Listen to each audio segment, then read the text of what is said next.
I asked my friend Steve to lend me a demo Ozone Vibe GT. I think I've got that correct.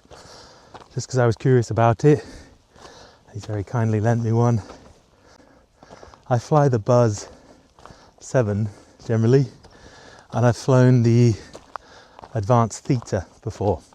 So that's sort of my frame of reference. I'm interested in this because they don't make a Buzz 7 in a lightweight version. So the Buzz 7 is, I really love the glider. I think it's a phenomenal glider for what I want to do, my level of skill and confidence. But it's quite heavy, and also the pack volume is quite big. And so first impressions of the Vibe, if you look at the sort of metrics of it on the test sheet that they publish, it's very, very similar in size, weight, length of the leading edge, etc. to the Buzz, but it's about 1 kilo lighter in my size. So that's my interest, because there's no ski lifts here and we have to walk up all the time. So I'd like basically something like the Buzz, but a little bit lighter. And they don't make a Geo in an XL size. So hence why I'm doing this. The first thing to say, the pack volume is noticeably smaller than the Buzz. And even though it's only about 1 kilogram lighter, that's about 20% lighter, maybe 15 to 20% lighter. The pack volume is a lot less than that. I think that pack volume is almost more important than weight for hike and fly. I think if the wing is snug and packs down efficiently, then you can carry it a much more compact way. It sits high on your back and it can feel a lot lighter than a wing that was the same weight but much bulkier. So I care about that. I also, with hike and fly, which is, you know, everything in the Lake District is hike and fly, really. I'd like a wing that's easy to handle. If you look at the terrain I'm walking through, pretty much all the terrain is like this. There's rocks and walls and bracken, and it's quite lumpy. So I don't really have very forgiving launch sites.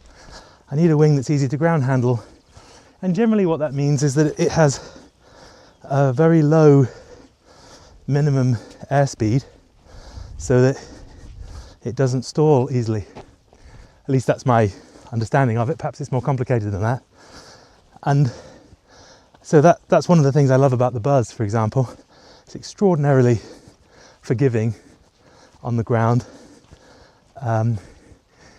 Another positive about the Buzz that I would like to see in the Vibe as well is a wing that has a little bit of inertia.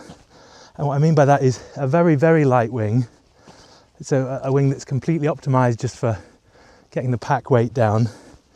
It can become so light that it's really flappy and fluttery on the ground and hard to hold down, and you can launch accidentally. And I've done that once, and I never really want to do that again. So a wing that has enough inertia to stay down, but light enough and compact enough to be able to pop it up, and then launch characteristics that would be very forgiving. Because generally also a wing that's easy to ground handle and to launch is probably also a wing that's easy to slope land or top land or tuck into a narrow landing field. And so those are all things that are important to me. I don't think at my skill level that it's absolute glide performance or something is the most important thing. I think probably I could fly better just by making better decisions. And so I don't really care. I mean, the Buzz already glides, I think, at like 7.5 to 1, which is plenty for what I'm doing. And it would always be nice if it was more, but that isn't really the thing that's that important to me. I don't expect that to be so different. I personally don't want a really, really hot glider where I'm scared to turn in the thermal. That's another really important characteristic for me. There's no point having a glider that has all this performance where I'm afraid to use it. So, and the theta, to be honest, the theta was kind of getting there for me, which shows you, hopefully, either probably my inexperience as a pilot or newness to the sport, or just my character in general. I like a wing that is calm and steady and doesn't take too much management. So this is how it comes from the factory in this blue thing. Compression strap. It's noticeably slimmer than the Buzz, which is my main frame of reference.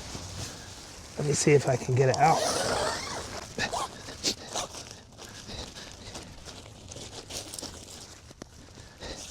Okay, so the risers. Let's have a look at the risers. Quite compact. So you've got these C handles on, which is sort of hilarious for me. I don't think I'll be using these very much, but they look nice. Quite lightweight, but with a bit of padding. Usually they look very similar to the Buzz risers, in truth. Quite nice magnets that come off. There you go. Very good. Let's get the glider out, look at the leading edge. It's packed very nicely. Ooh. Okay, so I can see instantly that is a narrower leading edge than on the Buzz. The Buzz also has this feature in the middle of the leading edge where a slightly larger cell openings in the middle, presumably so that the middle can take a bigger range of angles of attack to make it more dampened. Be interested to see if that passes over here, because if you look at the test report for this wing, almost every, depending on the wing loading, but almost every, it gets an A on the EN testing in almost every aspect of the glider. So I'm intrigued. I imagine it will be slightly less dampened than the Buzz, but you can feel the fabric is slightly lighter weight, but presumably, oh look, also it's got these straps in the middle of the cells to stop it fluttering.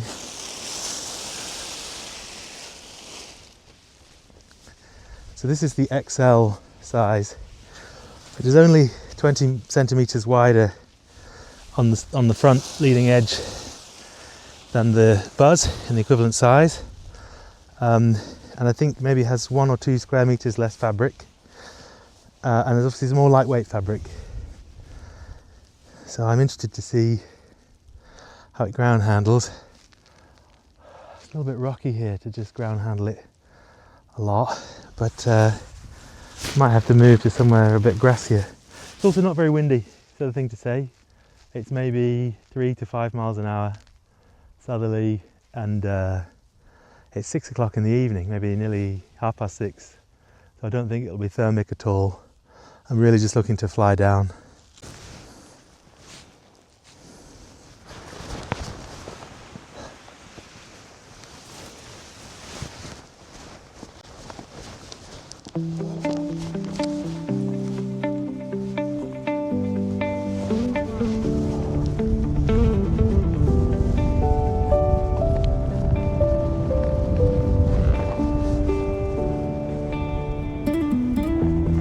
That was easier than I thought.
first impressions of the Vibe.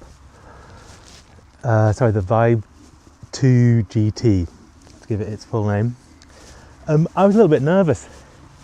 Forward launching in quite a rocky spot.